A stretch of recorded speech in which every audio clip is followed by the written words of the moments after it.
To enhance the Indian Army's missile and mobility capabilities, the Defence Acquisition Council has accorded acceptance of necessity for the procurement of the Nag missile system Mk2, ground-based mobile electronic intelligence systems, and high-mobility vehicles.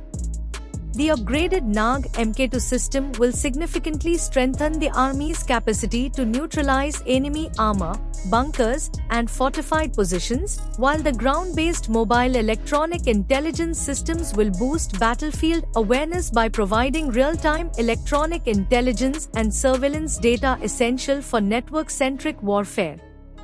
Additionally, the induction of high-mobility vehicles will improve logistical mobility and ensure faster deployment of troops and equipment across varied terrains, collectively enhancing the Army's combat effectiveness and operational flexibility. To advance its next-generation drone warfare capabilities, the Indian Air Force will induct the Collaborative Long-Range Target Saturation Destruction System, a highly sophisticated unmanned aerial platform designed for autonomous takeoff, navigation, target acquisition, and payload delivery.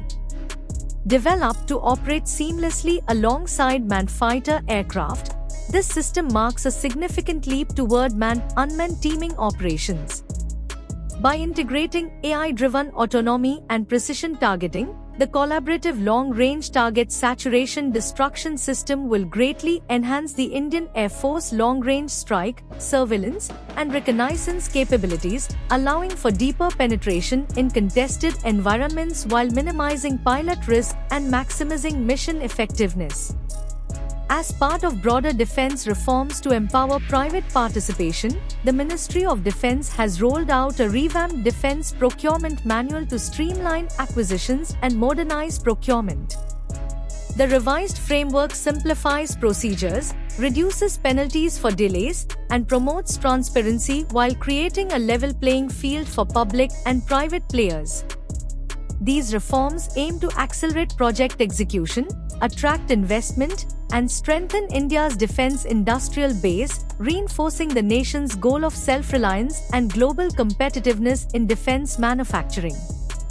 Furthering strategic capability and technological independence, the new procurements will bolster India's readiness for amphibious, electronic, and long-range operations through a strong focus on indigenous production and industry collaboration.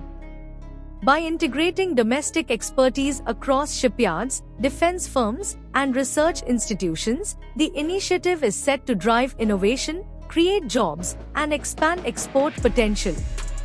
Representing a major leap toward a future-ready military, the 79,000 rupees crore program marks India's rise as a defense manufacturing hub, with key investments in warships, missiles, drones, torpedoes, and electronic warfare systems, affirming the government's commitment to modernization, national security, and self-reliant defense innovation.